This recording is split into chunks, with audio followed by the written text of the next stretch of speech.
So today I'm going to spend some time talking about how to fuel your day. We all suffer from low energy throughout the day at different points, and just in general.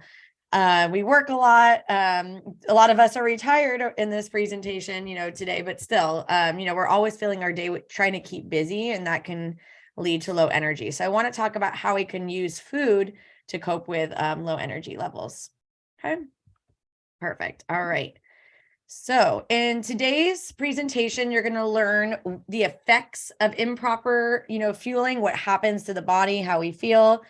We'll discuss particular macronutrients and how they can help in terms of energy, meal and snack ideas, hydration, and troubleshooting. Okay, perfect. All righty. So let's just, right here. Okay, perfect. So obviously, food provides calories, which are units of energy, and we need calories or units of energy to, sustain us throughout the day, but also provide nourishment for healthy aging, which I know I've discussed in previous presentations. So of course, like the main reason we eat is adequate nourishment. So for energy, nutrients, vitamins, minerals, our bodies rely on constant energy supply, which are, basically calories, to fuel our basic functional needs. So brain function, digestive health, circulatory system, kidney, liver, and movement. So we need it for all of our systems. If we are not properly fueled, sorry, my mouse was sensitive there. If we are not properly fueling our bodies, we definitely can notice changes in our energy and our mood. That term hangry, right, is kind of a one that's pretty common these days. It can certainly affect our concentration and our food choices, or, can result certainly in food cravings if we're not eating enough. What are some signs of improper fueling? If you're not eating, the right amount of calories, or eating food in general, going long periods of time without eating, certainly low energy, you feel super sluggish. You certainly don't want to exercise or can't participate in certain tasks or get work done. Mood swings, increased anxiety, poor sleep, headaches, increased thoughts about foods. When we restrict certain foods or go long hours without eating, all we think about, right, is when we're going to eat next. And increased cravings for unhealthy foods. So typically higher carb, higher fat foods. The alternative thing here is when we overeat. Okay. So if we eat too much, so if we go, there's a very dangerous kind of pattern that can happen. If we go long periods without eating, if we think of a gas gauge, right, we're at empty. So we're definitely at kind of one end of the spectrum. And then let's say we haven't eaten in hours and hours and hours. Now we're eating everything in sight. Now we're at full. Okay. So it's kind of this dangerous kind of system of empty and full. And now we don't want to eat for hours because we're so full. So now we're going to go back to empty again. And it's just this constant kind of back and forth. Of course, when we overeat, we can also feel low energy, same thing. We just ate a bunch of food, think about Thanksgiving or holidays where you just eat so much food and all you want to do is sleep after because you're exhausted. Certainly bloating, extra gas, uncomfortable fullness, maybe even nausea. Sometimes if you eat way too much, you can feel like you want to throw up everything that you just ate. And abdominal discomfort. So there's definitely, negative effects physically and mentally on both ends of the spectrum, full and empty. Okay.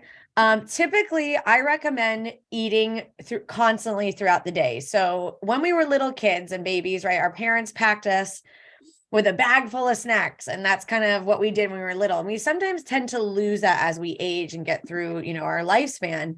But I recommend eating constantly throughout the day for a variety of different reasons, but mainly portion control. When you eat every 2 to 3 hours, for example, you're not feeling like you're depriving yourself of anything, but you're feeding that hunger, those hunger scales and that hunger level.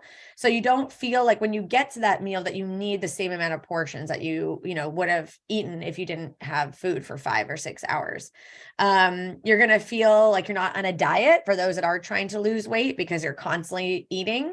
Metabolic function as well. So when we eat every 2 to 3 hours, we're giving our body something to do every couple of hours. So it's, keeping that metabolism running smoothly. And certainly energy is a big reason why to eat every few hours. So what happens when we get too hungry? Of course, we have those symptoms on the last slide, the extreme hunger or extreme fullness, opposite, could be opposite issue. We also can have blood sugar issues as well. So even those that don't suffer from diabetes, pre-diabetes, or blood sugar issues, we still can have blood sugar spikes and dips. So after we don't eat for a very long time, we can definitely have a dip. And let's say we eat a very high fat, high carb meal, because we haven't eaten in a few hours, that's going to cause a very high spike. And then now we're not going to eat for hours, we're getting that dip. So it's really issues with blood sugar control. When we have low blood sugar, we tend to crave higher fat, higher carb foods. Okay. So that's, maybe making choices that aren't the best and aren't so healthy. So it's not only important to look at meal frequency, but it's also important to consider what we're eating. So it's not just saying, hey, I'm going to eat every 2 to 3 hours and then eat McDonald's for one of them. And then the next few hours, eat a cupcake, and the next few hours. It's still also important to consider what you're eating in those few hours. So I think it's how often you're eating and what you're eating. Those are the two factors that are most important. I would love to hear from all of you, and feel free to either unmute yourselves or you can put it in the chat if you don't feel comfortable doing that. Of what happens when, how do you feel when you do eat more frequently, for those that are trying to eat more frequently? Feel free. I think Diana's trying to hop in here. Yeah. There Yes, you go. I chime in. Yeah, it's when, for example, in the morning, if I have like fruit and I don't have a carbohydrate or a protein or something, just having the fruit just makes me anxious and does not feel good. So how do I get my fruit in without feeling like that? Mm-hmm. Absolutely. And you definitely notice a difference on yourself, which I think is such a great observation. Yes. Thank you for sharing. I appreciate that. Anyone else? I think someone else was going to try to hop in there. No, I thought someone else was going to answer. Nope. Okay. So yeah, certainly. Thank you so much, Diana, for sharing that. But yeah, it's important to be in tune with yourself of how you feel when you eat more frequently versus not eating enough. Good. All right. So the big question is, sure, we know to eat frequently. That's awesome, right? What do we do now? What is the magic number and how often we should eat? So the answer to this question is variable. It really depends on the person and can vary day to day. Some days are going to be filled with a ton of activities. Some days are not going to be. So it really just depends on, you and on the person. I typically recommend for almost everyone to eat every 2 to 3 hours. It doesn't need to be perfect, exactly, at the 2 to 3 hour mark. It could vary. But typically it's every 2 to 3 hours, or 3 to 4 or 4 to 5, right? Depends on the person. I will tell you this, after 5 hours, so first of all, after we eat, the chemicals in our stomach are elevated. Okay. So the brain is signaled, hey, we're full, we're good. We're going to be sustained for a little bit of time. Over the course of 3 to 5 hours, the chemicals in our stomach start to slowly drop. Okay. And then when we really get to that 5 hour mark or more, that's when we're kind of in that dire situation of like, oh, we're about to make some bad choices right now. So I will say that when you hit the 5 hour mark or more, that's dangerous territory in terms of, can you control your portion sizes at that time, your hunger levels, and your decisions with food at that point. So that is why I recommend every 2 to 3 hours, because I believe in a more proactive approach to combating hunger. If the levels start to drop every, at the 3 hour mark, where that's our starting, and then really hit low at 5, why not go every 2 to 3 hours to be proactive and making sure that we're, preventing those levels from dropping too low. So that's kind of my magic number for people. Again, if you want to go a little longer at 4, that's fine. But typically it's, no more than 5. And so just think about, again, your day and how it normally goes and how you feel. Okay. Let's talk about, again, physical signs of hunger. So this is how, again, every person is different, right? In this class right now, and all of those that are going to be logging on later, we're all individuals. So that 2 hour mark may be too soon. That 4 hour mark may be too late. So this is what I suggest doing for yourself. You can kind of do a little experiment on yourself, is take a look at how you're feeling. Are you, and start noticing a pattern. You can even write it down and keep track of it in your phone or on a piece of paper. Do you really notice kind of low energy, maybe a blood sugar drop, not being able to focus at all, around the 2.5 hour mark, and you keep writing 2.5, 3, on your paper? Okay, well, then that's probably where you need to be. Are you noticing it more at the 4 hour mark? Okay, and you keep writing 3.5 hours, 4 hours down, on your piece of paper, then maybe that is your magic number. So I think that would be great to kind of do a little experiment on yourself to find out what those numbers are on you. So kind of what that threshold looks like on an individual level. But typically, because of the science that we have, and we know every 3 to 5, I'm going to say probably like start kind of thinking about eating around that 3 hour mark at the very least, but no more than 5. So a good experiment for yourself to do today.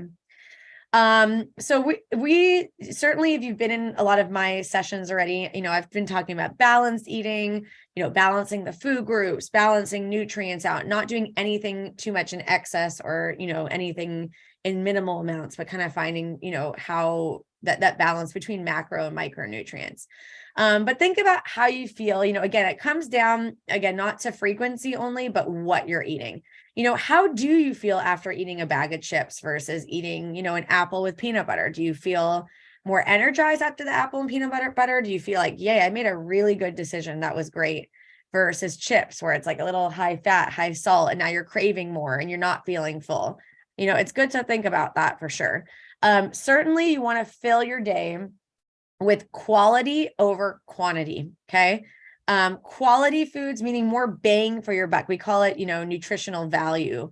Right. So are you getting more value out of that apple? Sure. And that peanut butter, absolutely. You're getting your healthy fats. You're getting fiber in that. You're getting vitamins and minerals, which is awesome. All good stuff and good calories, versus chips that you're getting saturated fat, which is harmful fat, and the sodium.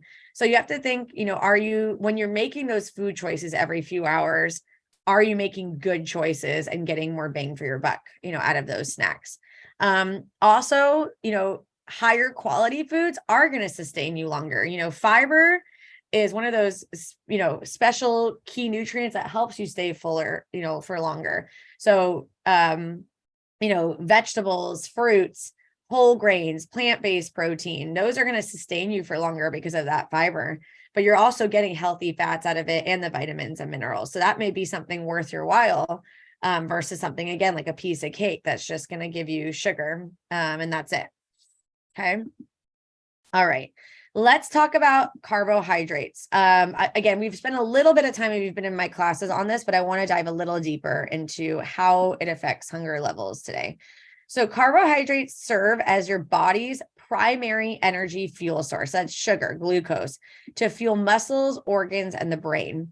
Carbohydrates provide fiber, which I just mentioned. One of the roles of fiber is to help fill you up, but also fiber helps naturally lower blood cholesterol, blood sugar in the body. Fiber also helps regulate your digestive system and helps protect against colon cancer. Fiber is also an anti-inflammatory nutrient, meaning that, people that have a lot of inflammation, which it usually leads to disease or an injury, also like an internal injury or just an injury of a muscle group, fiber can really help with reducing that inflammatory response, also of the cells too. Carbohydrates also provide B vitamins. Speaking of energy and fueling your day, one of the roles of B vitamins is to provide energy. So I know, has anyone ever taken kind of a B vitamin, like a B complex vitamin at night and haven't been able to fall asleep? I don't know if that's ever happened to anybody. That's because B vitamins do give you energy. So if you're ever taking, supplements for any reason, you want to try to have those B vitamins in the middle of the day or in the morning, so you're not up all night. And then carbohydrates also provide minerals as well. Not all carbohydrates are created equal. Okay. Just like fat, just like protein. We have complex carbs, okay, that break down more slowly due to the fiber. So these would be things like whole grains, oats, quinoa, buckwheat, barley, farro. We also have beans. We have lentils, I would add in there, fruits, vegetables. So these carbohydrates are higher quality. We want to focus more on these ones. But then we also have our simple carbs. So simple carbs would be a little bit more processed. Typically, the fiber is stripped away during the processing, and we're only left with the sugar component, the starch component.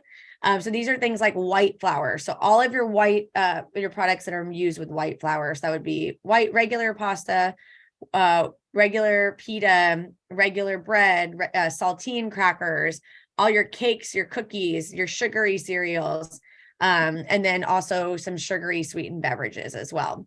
So it's important to not, look at carbohydrates as being bad. It's an essential nutrient. That's why it's called a macronutrient. We need it in higher amounts, and it's a key to survival. But it comes down to what type of carbohydrates you're choosing, and then also portion sizes as well. Okay, but definitely carbs are the best thing you can. If you really need energy, carbs are going to break down the fastest to give you that. Okay, that's why when a lot of people are training for marathons, we talk about carb loading, because your body's going to break down the carbs first to give you the energy that you need. Okay, let's talk about protein. So protein is necessary for repairing and building tissues and cells. Protein is needed for immune function and transporting nutrients throughout the body. Protein is also helpful for fullness as well. So if you're making sure to incorporate protein at every meal, for those that have been to any of my other previous, presentations, it is recommended to eat 20 to 30 grams of protein at every single meal. You can also incorporate a little bit more protein in your snacks too. So if you're eating 5 times a day, like 5 or 6 small meals a day, which is what I usually recommend, eating every few hours, those 5 to 6 small meals, having a little bit of protein at every meal is helpful if you're, not feeling full or satisfied, and to help control hunger levels as well. We want to make sure we get a variety of plant-based sources and animal sources. There is a pretty big difference between both. So animal sources do contain all essential amino acids. Amino acid, by definition, is a building block of protein. We have 20 amino acids. All right. Some are essential and some are non-essential, meaning that our body can make it. And then the other ones we cannot. We have to get it from food. So animal products do have all of those essential amino acids. So we're good to go with that. The flip side with animal products is that they do contain cholesterol. Cholesterol is only found in animals. So animals themselves, and then products made from animals, such as dairy, yogurt, cheese, and eggs. Saturated fat is the fat that is not so good for us. So it's the harmful fat for our heart. It's very pro-inflammatory in the body, meaning that it promotes inflammation. Also, some meats, like red meats, have higher links to cancer as well. So that's kind of the flip side with the animal protein. It does contain all essential amino acids, but it also has the saturated fat and the cholesterol. Plant-based sources, on the other hand, are lacking one or more of those amino acids. So as a result, people really need to, it's called like protein pairing is what it's called. So doing, some beans, but also whole grains at the same time, or, nut butter, but also beans throughout the day, something like that, to make sure that we're covering all of our essential amino acids. But the flip side is that all of our plant-based protein has fiber, which I talked about, a moment ago, and no cholesterol and no saturated fat at all, like virtually none. There are some nuts that do have some saturated fat, like peanuts, for example, and macadamia nuts and pecans have a little bit of saturated fat, but not nearly the levels that animal protein does. So in the end, you're by doing a variety of both in your day. So thinking about your day as a whole and doing some plant-based either as your snacks, or maybe your lunch is plant-based protein and your dinner is, animal protein, something like that. That's going to be the best way to eat your protein, is to get that variety. Of course, you want to focus on the less processed variety. So things like sausages, hot dogs, any of our fast food products, things like that, to get our protein. If you do animal protein, certainly getting the cuts of meat that are going to be the leanest, or trimming away any visible fat, removing the skin on chicken and turkey. That's going to be great to cut down that saturated fat, would be awesome.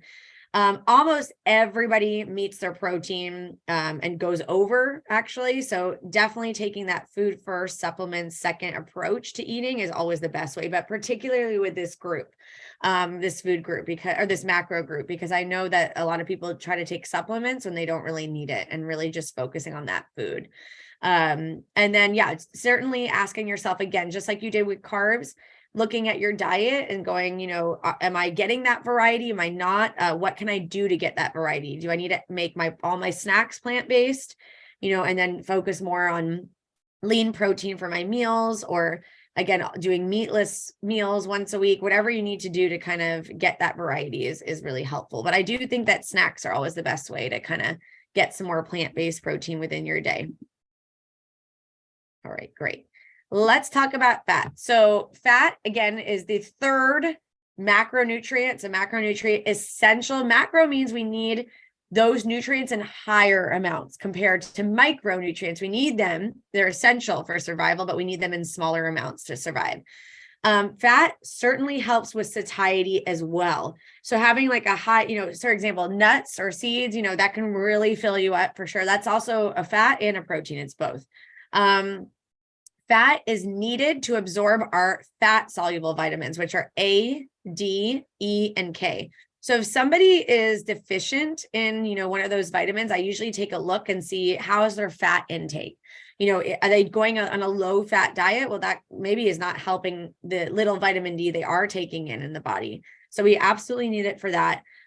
Certainly there are certain types of fats, not all fats, just like carbs, are created equal. So we want to look at and see which ones are. There are several fats that are anti-inflammatory. So fighting that inflammation in the body, helping the heart, and is needed for hormone synthesis. Let's look at the types of fat. So we have saturated fat. Saturated, as I mentioned, is the harmful fat. It certainly does not help with the heart. In fact, it's the opposite, harmful. It's typically found in animal products and processed food. So a lot of again, your prepackaged foods on the shelf, you're going to see it on there, your frozen dinners, your frozen meals, all of your baked goods, things like that. That's where you're going to see it mostly.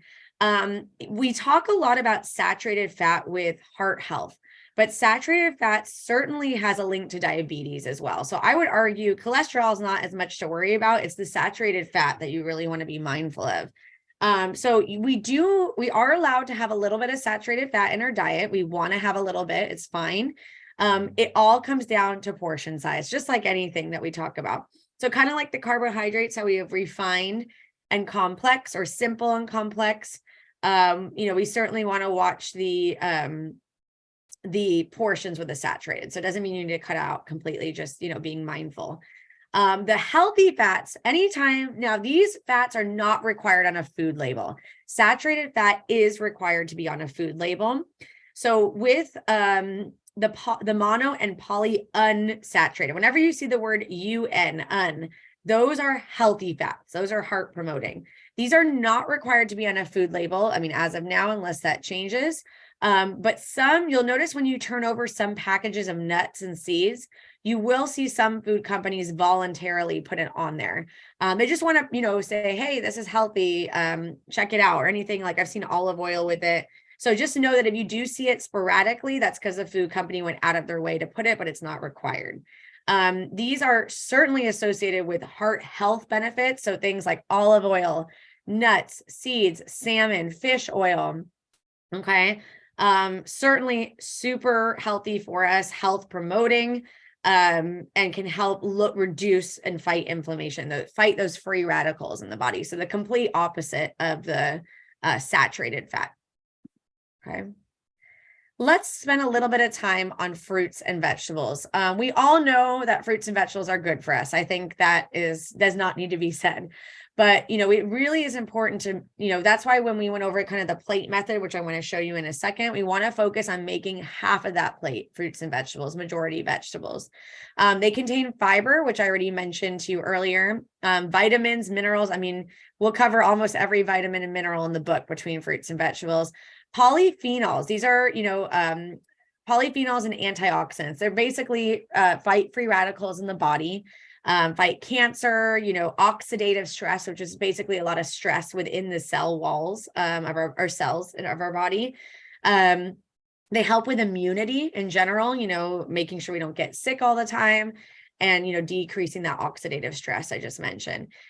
Fruit and vegetable intake is associated with lower blood pressure, reducing the risk of heart disease and stroke, certainly preventing certain types of cancer, and lowering the risk of type 2 diabetes. So, you know, we don't need any medication. We have medication right in our food. Let food be thy medicine, right? That's the famous quote. You have powerful foods like fruits and vegetables that can go in and literally do the same job that we would if we were going to be taking medication. So you definitely want to focus on that for sure. Oh, question from Linda about coconut oil. No, so coconut oil, I actually talked about this last time. I'm going to say it again because it doesn't hurt to say it again. Coconut oil is extremely high in saturated fat. Out of all the oils that exist, your palm kernel oil, palm oil, and coconut oil have the highest amounts of saturated fat. So I do not recommend using those. I had mentioned last time I had made the joke of you're welcome to put it on your skin, you know, on your hair, kind of more externally use it. But I don't recommend using it with cooking. It is very high in saturated fat. So thank you for asking that. I would definitely focus more on your vegetable oils. Sorry, I know we're going back a slide, but I recommend focusing more on your vegetable oils. So olive oil, soybean oil, avocado oil, safflower oil, all of those are great. Just canola oil, focusing more on those. Those are more heart healthy. Thank you for asking that. So let's go back to fruits and vegetables. As I was mentioning, these are your all your vitamins, your minerals. These are going to be your powerful antioxidants going in and cleaning out any, you know, inflammation and any issues that within the body, and they'll do the same job that a medicine would do. So really focusing on these. It is important to get a variety. As you can see kind of in this photo here, lots of different colors. There is reasoning behind that. Different colored fruits and vegetables have different nutrients in them. So your dark green leafy veggies, for example, are going to be really high in vitamin C, vitamin K, iron, and calcium. With orange fruits and vegetables, and mainly veggies like your pumpkin, your sweet potato, super high in carrots, super high in vitamin A. We're not going to find vitamin A in our dark green leafy veggies. So we need to get both to cover all of that right there. Things like bell peppers and our citrus and our tomatoes, really high in vitamin C. Also, tomatoes have lycopene, which are really good for eye health and eye function. So as you can see, by getting a lot of different colors and a lot of different types, we're covering our alphabet, right? Our letters, like all of our vitamins and our minerals by doing that, okay? Bananas are high in potassium, so are potatoes. So eating those types of foods, covering that.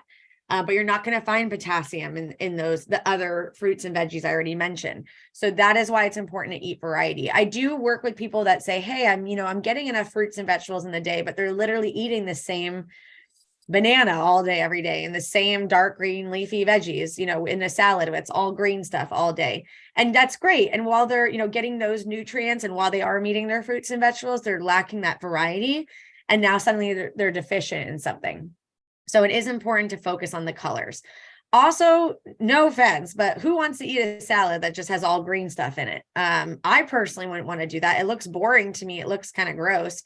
Looking at the photo, right, on the slide, like how much more appealing does that look to the eye to have a lot of different colors too? So kind of more from a visual standpoint, not just a nutrition standpoint, the colors also help us kind of eat more as well. All fruits and vegetables are great. So don't be afraid to try new ones.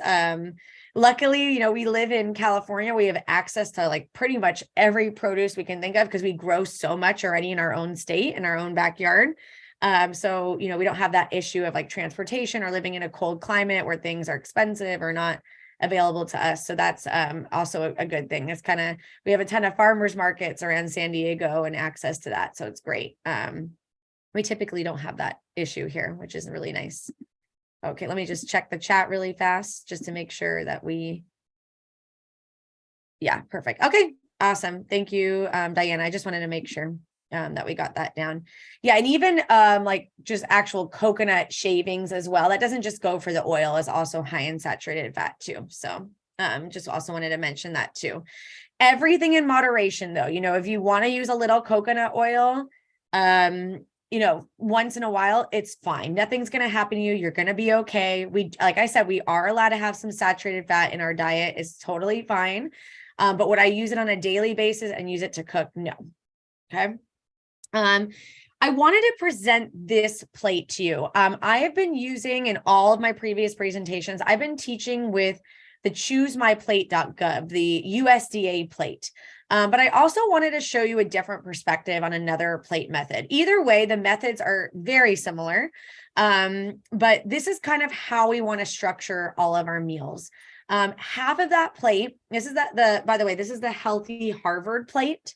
Obviously came from Harvard Medical School. I'm sure we can assume with that name where it's from. The reason I like also teaching with this plate is because it actually doesn't have dairy. You'll notice dairy is completely missing from the plate, and it highlights the importance of water and healthy oils, where the other one, same kind of measurements like on this plate, same exact thing. It just has dairy on the side. I do think if you've been in my other presentations, we absolutely need dairy. I think just calcium and vitamin D. We know because we spent a lot of time talking about bone health, muscle function, right? I mean, we spent a lot of time on that. And that's super important as we age. And you can't obviously get, calcium and vitamin D in water. So I think it is important to kind of alternate between both plate methods and just show you both. But I haven't really shown this one yet. And that's why I wanted to kind of throw it in today. So when we're thinking about fueling our bodies and what our bodies need, of course, we talked about the macronutrients and the micronutrients. The fruits and veggies, we're kind of talking a lot about the vitamins and minerals. So we need all of those, but how do we really put those together in meals and in snacks? What does that mean? How do we fuel our day? So whenever you're meal planning or deciding what to eat for your meals, think about making vegetables the star of the show. If you look at this plate right here, the majority of the proportions on the plate are the vegetables with a little bit of fruit. So what are you going to fill that with? Are we going to do grilled veggies? Again, summer's coming up. Hopefully it's, really going to stay warmer for a little bit here in California. And then making sure, like, are we going to start grilling? Are we going to do roasting? Are we going to do a soup if it's cold? Are we going to just do a salad? Do you want to do a smoothie and throw some vegetables in it? Pureed soup, there's so many options for vegetables. It just depends what you like. But I think it is important to get variety and also variety of recipes too with that. Either way, I want to challenge all of you to build your meal around the vegetable. Do not build it around the protein, because protein is really only a quarter of that meal. And then think about it. Are you going to make a couple different salads for the week? Are you going to grill some veggies, roast it, steam it, what are you going to do with them? And then kind of decide from there. Air fryers are really popular now. So maybe it's, frying it in the air fryer, however you want to do it. There's really no right or wrong way, but just making sure you're getting them. And then a little bit less than a quarter is going to be fruit. So you can do fruit on the side as a dessert. You can actually make the fruit. I would argue the way I like to use the plate method is aim for 3 different food groups in your meals. The other 2 that you don't get, you can then make your snacks in between the meals. Because if we're talking about eating every few hours here in this presentation, are you going to try to get all 5 food groups at every single snack and every single meal? Absolutely not. And you shouldn't really do that. You should just aim for the 3 different food groups. So for example, if you're going to do a salad for lunch, maybe it's putting some quinoa, like for whole grains on top, and some salmon, and you're having a salmon quinoa salad for lunch. Great. Now, the only thing we're missing there is fruit. And then, of course, as I mentioned, dairy is not on here. We're missing dairy. So maybe those 2 to 3 hours later, that's when you have, a Greek yogurt with some fruit in it, or a smoothie, a Greek yogurt smoothie with fruit in it. Maybe it's a string cheese with a piece of fruit, and that would be your snack. And now you've had all 5 food groups within that 4-hour span. Now we have dinner. So dinner, we have, again, probably most likely going to be a protein, a grain, and a vegetable. That's typical. Again, we're missing fruit and dairy. So maybe your after, dinner snack or dessert is going to be, again, a yogurt with some fruit in it or something like that. And that's going to be it. For breakfast, it is really hard unless you have time to make an omelet in the morning. And if you're not working, sure, like you may have time. That's great. Most people don't. And on a daily basis, we don't. So if you don't have time to make an omelet in the morning, typically it's going to be something like toast with maybe a piece of fruit, or a cup of oatmeal with some fruit on top, maybe some nuts for protein. So it's hard to get veggies. So I would say veggies can then be your snack in the mid-morning between breakfast and lunch, with like, carrots and hummus, for example, or celery and peanut butter, or broccoli and ranch dressing, something like that. And that could be your mid-morning snack. Okay, so now that's kind of how I use the plate method. I say aim for 3 different food groups for your meals, and the other 2 you don't get are going to be your 2 snacks in between your meals, or even 3 snacks. You can do 3 small meals, 3 small snacks a day. That's fine. Okay, so that's kind of how I would say I would do it, and how to plan ahead and accordingly. Another thing, we like to run errands, right? We're busy, we're running around. If you know that you're going to be running around out of the house and you don't have access to things, pack snacks with you, just like when we were kids, right? And our parents packed snacks with us. I want you to also do that. Pack a little like cooler with you, like a teeny thing, put some yogurt in there, string cheese, nuts, nut butter, crackers, cheese, even a sandwich is fine. Something to just kind of hold you over throughout the day. And then when you get home, you're not going to be as ravenous and try to raid your kitchen, right? Also, if you're going grocery shopping, it's good to carry little snacks with you before you go into the store, so you don't make poor decisions and want to buy everything in sight, which leads to more money and maybe buying things that aren't so healthy for us. So that's another trick too of why I recommend, packing things with you. So if you're going on a road trip or going out of the house, running errands, do the same thing of eating every few hours by bringing those snacks with you. That will cover you. Okay. So really, let's see, anything I missed on here. With healthy protein, it's just really saying to choose, again, the leaner cuts of protein we talked about, removing the skin, focusing more on fish and eggs when it comes to animal protein, and avoiding the cold cuts, the bacon, the processed meats, the sausages, the hot dogs. We already talked about whole grains with water. I know we're going to talk a little bit about hydration in a minute, and I did spend some time on hydration before, but focusing more on healthier beverages versus like sugary beverages. I know most of you are really good in not doing those, but avoiding sodas and Gatorades and things like that. And then the oils, as I mentioned, focusing more on the vegetable oils. So things like olive oil, and avoiding any trans fat. Trans fat is not as widely used as it used to be, but the process, it involves taking a fat that is liquid at room temperature and making it into a solid fat. A lot of companies love using that process because it extends the shelf life on products. It adds flavor, and it's very low cost to do. So they like doing that. But of course, it's a very harmful process and it's not good for us. Trans fat is required to be on a food label. So you will see that when you're food shopping. I don't really see it much anymore, to be honest with you, which is good, a good thing. All right. So what are some meal examples, right? Meal and snack ideas, because I don't want to just tell you to eat every few hours, right? I want to give you actual ideas. So as I mentioned, when you're thinking about your menu tomorrow, because we're already kind of halfway done today, or over the weekend, or for this coming week, and you're thinking, what do I really want to make for the week? I definitely recommend making a few different things and kind of freezing and mixing and matching throughout the week. You don't have to literally make 5 different things every single day, but having enough throughout the week. Think about the variety of food groups. Is it hitting the 3? If it's not hitting the 3, then you can do, fill in the gaps with the snacks with the other 2. So let's look at some examples. For breakfast, this is a very well-balanced meal. Okay, so we have oatmeal, which are going to be your whole grains, berries, which are going to be your fruit, maybe Greek yogurt in there. So maybe, and walnuts. Okay. So I would argue the yogurt and walnuts can be a snack 2 to 3 hours later, or the oatmeal and berries can be your mid-morning snack, okay, 2 to 3 hours later. Or you can mix the oatmeal with the walnuts, okay, and then the berries with the Greek yogurt. So we actually have, technically, we have 2 different meals within that first line item right there, and 4 different varieties to mix and match, okay? Then our second example here, as I mentioned, for those that do have time in the mornings, is doing either a scramble or an omelet with a slice of whole wheat bread, avocado, tomatoes, and spinach. We're getting a lot of healthy fat in there. We're getting protein in there. We're getting whole wheat bread, and then we're getting vegetables with the tomatoes and spinach. So very well-balanced meal for sure. Of course, you can swap out the tomatoes and spinach for any kind of veggies that you all like. It doesn't have to be these particular ones. You can also, again, split this up into 2. So you can do avocado toast, where you do whole wheat bread with the avocado spread on top. And then the egg with the veggies is the morning that, the that's what you have right when you wake up. 2 to 3 hours later, that's when you have your avocado toast, or you do the avocado toast and then 2 to 3 hours later, do the egg with the veggies. Okay.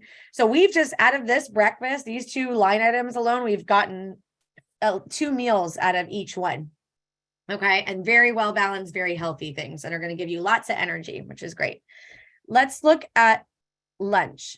So for lunch, we have roasted chickpeas with a salad mix, whole wheat couscous, and hummus. Or you could do coconut yellow curry chicken and rice and vegetables, or a burrito bowl with grilled bell peppers, chicken, rice, avocado, and salsa. You can also swap out, I would argue, so like the first example there, that's a plant-based protein. Okay, so we have the chickpeas salad mix. The couscous is going to be your grain. The hummus is also going to be protein. So the chickpeas and hummus are both protein. We also, the coconut yellow curry chicken, that's going to be your protein. The rice is going to be your grains, and then the vegetables, of course, that will help meet our vegetable requirement for half the plate. And then with the burrito bowls, we have grilled bell peppers, chicken, rice, avocado, salsa. I was going to mention you can easily swap the chicken out for beans if you want to go more plant-based for that meal as well. The rice can be swapped out for brown rice, Spanish rice, cilantro lime rice. You get to pick. Again, you can swap out the bell peppers for a different kind of, veggie as well. It doesn't have to be that. But these are very good, well-balanced meals. That's kind of what I'm trying to get at, that are covering protein, that are covering whole grains or carbohydrates, getting your vitamins and minerals in there with the veggies. So that's we're putting everything we've learned so far in this lesson together into a meal. And then for dinner, we have salmon, roasted sweet potatoes, and roasted Brussels sprouts. Very well-balanced meal right there. The sweet potatoes are going to be your starchy vegetables. So that's why we don't have a grain for that meal. You could do rice, tofu, and more of a stir fry. So like stir fry vegetables, I'll just say that in general. And maybe some coconut aminos or low sodium soy sauce, or just olive oil is fine. Or vegetarian chili and a cornbread. So the chili would cover like again, your beans are your protein and tons of veggies in the chili.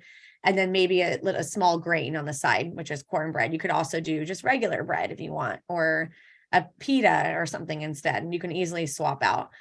But I think the theme, and that you can see on this slide, is that we're building very well-balanced, healthy meals, within all of these. Okay. And then what I would, again, when it comes to meal planning, what I suggest doing to save all of you time, even though you're retired and may have more time, it doesn't matter. We still are always short on time because we're always filling it with something.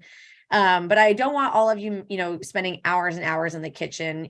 You may enjoy it, but that's not what we're going for. So what I recommend doing is looking at your week ahead and seeing kind of what your load is. Is it going to be filled with a ton of, social events, doctor's appointments, things like that, where it's going to be a little bit busier, and errands and taking care of stuff around the house, maybe being with loved ones, or is it going to be a little lighter week? And then plan your meals according to that. I'm also a huge fan of mixing and matching stuff. So if you're going to make, vegetables, steamed veggies, I don't want you eating the steamed veggies exactly in the same way with salmon and brown rice for 4 days straight, right? Can we use those steamed veggies in different ways? Can we cut them up and put them on top of a salad? Can we put them in a stir fry? Can we actually throw extra steamed veggies and throw it in a soup? When it comes to chicken, are you just eating it plain, or can we put it on top of a salad? Can we throw it in a soup? Can we actually throw it in a taco? So kind of mixing and matching a lot of different things. And I always recommend batch cooking. So meaning making a bigger batch of something for you and anyone else in the home with you, and having enough for at least, I would say, 3 meals each. Okay. Do not eat the same thing 3 days in a row, but maybe like, you make something and eat it Monday, Wednesday, Friday. That way you don't get bored of it. And then making something for Tuesday, Thursday, Saturday. And then anything else you don't eat, like if you make a big batch of chili, making sure that you're freezing it. You can always defrost it, eat it later. So just making a big pot of that and eating that, which is great. Any questions so far? It looks like we're okay with the questions, which is good there. And again, your bowls, making a big batch of rice, I don't know if you all know this, but you can freeze rice once it's cooked. So maybe making a big batch of quinoa or rice and then having it, over the course, of the week. Okay. And mixing and matching that way. All right, perfect. Let's talk about snacks. So as I mentioned, whenever I ask people, you know, when I work with them one-on-one and I say, do you snack? Automatically everybody goes, oh my gosh, no, I don't snack. Yes. And they feel guilty. It's like that word, for some reason, snack has a negative connotation, and it happens every single time. I don't think anyone's ever said proudly, yes, I snack, right? It's always, yeah, but oh no, you know, they're scared with it and they're hesitant. Snacking is good for us, as you have learned in this presentation thus far. I want you all to snack. I want you to eat every 2 to 3 hours. The question always comes down to what type of snack you are. So don't be afraid to snack. It's okay. And I want you all to proudly say, yes, I do, throughout the day. It just comes down to, what are you snacking on? Again, is it chips? Is it cookies? Is it processed foods? Or is it one of these snack packs that's in this photo right here? So don't be afraid to snack. And I want you to all do that. I really think it helps control hunger levels and really helps stabilize sugar levels, which is so key. So it comes down to type and quantity. When you're wondering, you know, what to eat for snacks, as I mentioned, use that plate method rule of, you know, the 2 food groups that you don't eat. That will be your kind of fill in gaps. That will be what you are snacking on. So that's one way to do it. And meal plan.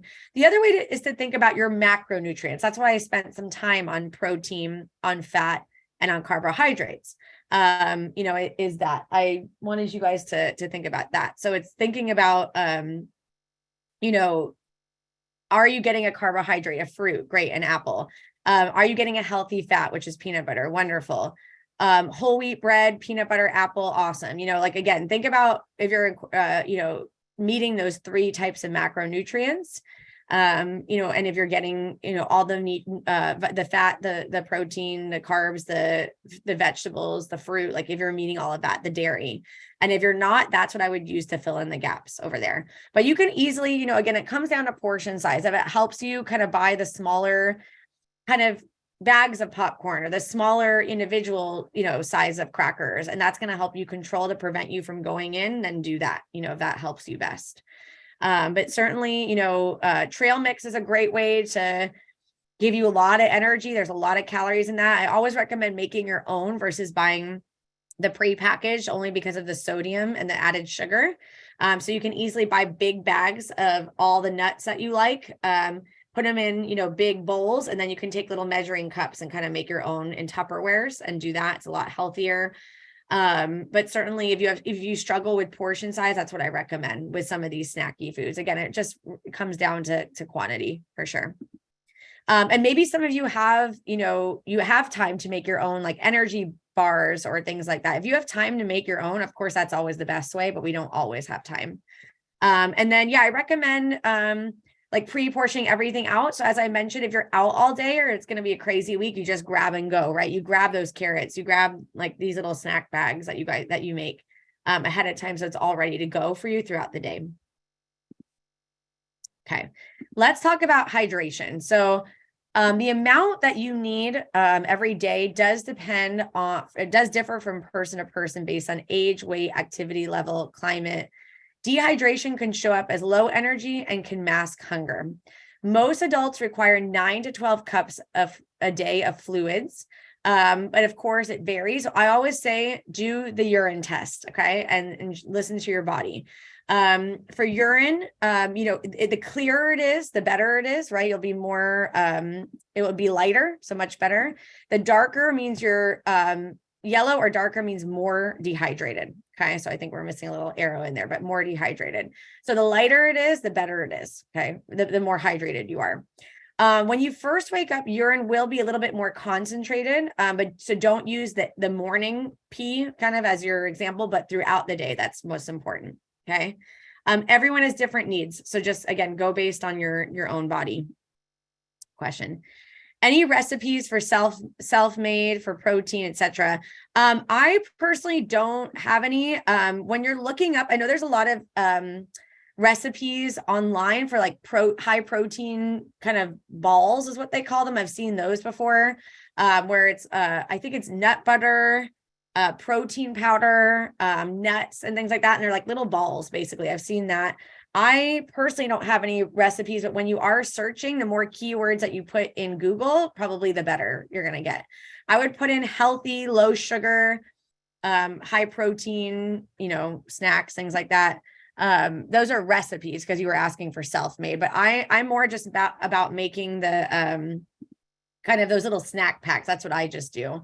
But yeah, if you find anything online, I would just say, and you're searching for it, I would search for, put in the words healthy, put in low sugar, put in low sodium. Like the more keywords that you put in, the more you're going to get. But I've seen some recipes for, yeah, like some kind of almond butter, peanut butter. If anyone has any recipes they want to share, thank you, Diana, for writing that. But if anyone in the chat has any ideas, I'm always open to learning more things. So one of my clients did give me a recipe for, so protein bars, we know are really high in sodium and in sugar and fat. She found a recipe for using a banana and like kind of mashing that up as the binding agent for the bar. And I was like, that's so far the best one that I have heard of.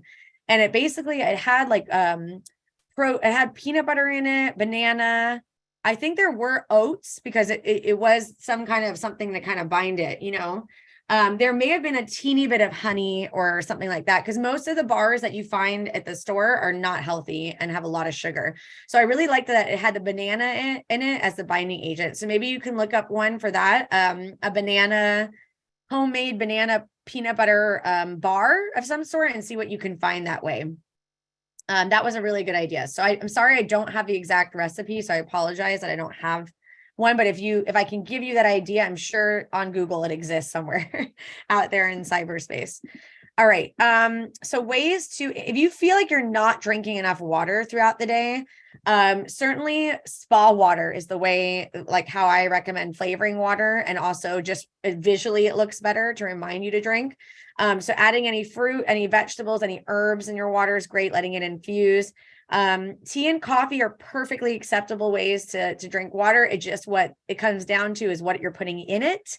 Are you putting a ton of sugar, chocolate syrup, whipped cream on it? Okay, probably not best.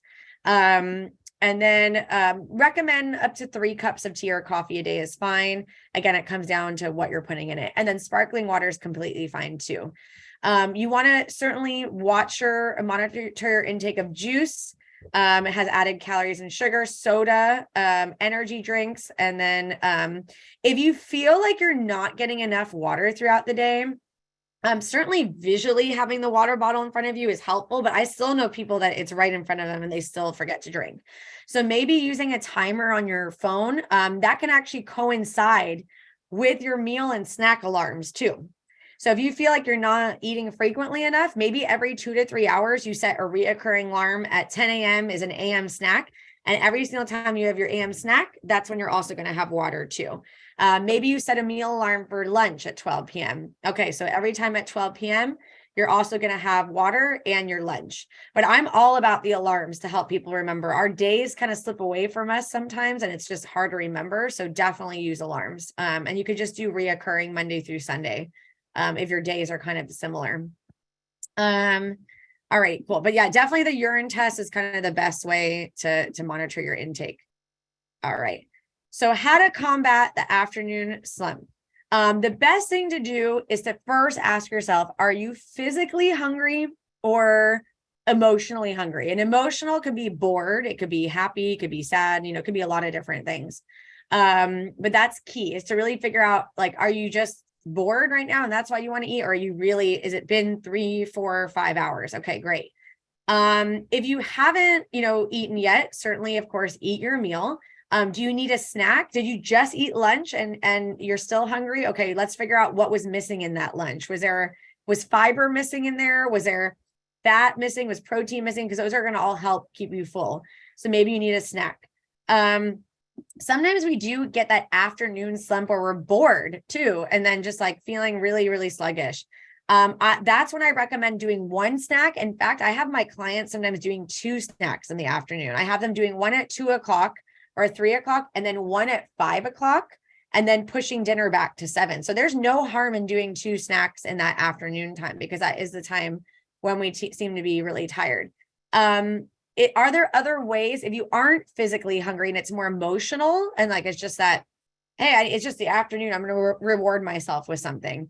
Instead of having something sugary like a cookie or chips or something, maybe just taking a quick walk out around the block, or, sitting outside when it's nice out, which is hopefully now, talking with a friend or coworker, just kind of getting your mind off that hunger a little bit, or some stretching or something to kind of wake you up in a different way that doesn't involve a high sugary food. Okay. I do notice that the people that do skip those snacks in the afternoon are ravenous at meals, but particularly for dinner. And that is why I really am a huge advocate of snacking, and why I recommend that you snack, for all meals, between all meals, because that way you're not super hungry for dinner. And then as a result, eat double what you would normally eat, or make poor food choices at dinner. Okay. So yeah, I recommend, again, I'm all about those alarms. If that helps you in any way, I recommend doing that. All right, perfect. So takeaways for today. So just so that way you aren't, we did talk about energy, right? You want to aim for 7 to 8 hours of sleep per night. We want to make sure we're getting balance in our meals. So including, like I would actually just make this 3 food groups, and then the other 2, you make the snacks.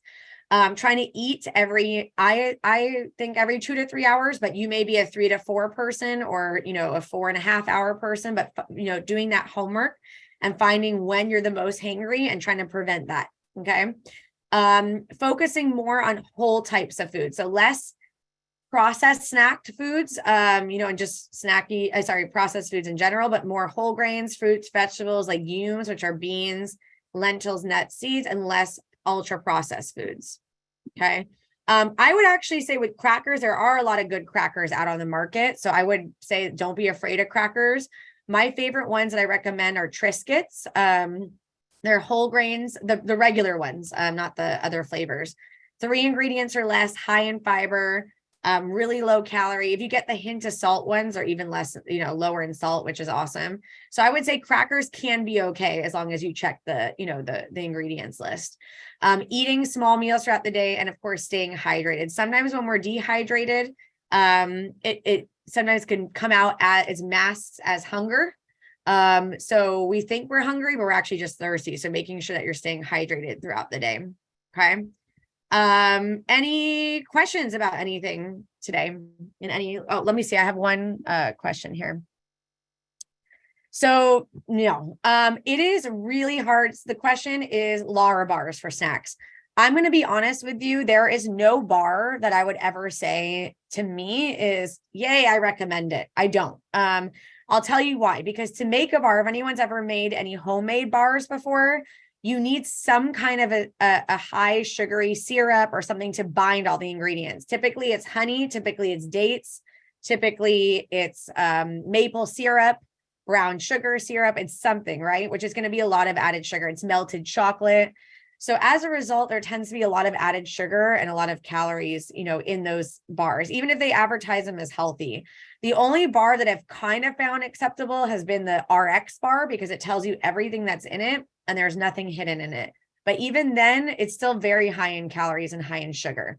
So what I recommend is doing kind of what Diana just asked, is either making your own, or if you can't, trying to buy the smaller size, or what would be better is focusing on whole food. So the Lara bar tends to include some kind of fruit. So why can't you just do whole fruit instead of the bar? And then maybe some nuts instead of, buying that. So like making your own little snack pack of like grapes and almonds or something. That would, to me, is much healthier than the Lara bar. So great question. Awesome. So I know we're out of time and we're over, and I want to respect the time. Thank you so much for joining me today. Was there any other questions, concerns? Anybody need anything? No? Okay. Great. Well, thank you so much for having me today. Thank you. Thank you so much for joining. I hope my audio is a little bit clearer now. Yeah, we're good. Okay. Thank you so much, everyone. I hope you all feel energized after this presentation and feel a lot more better in terms of what you're putting into your body. Thank you. I appreciate it. And yeah, I'll see you next time. Thanks.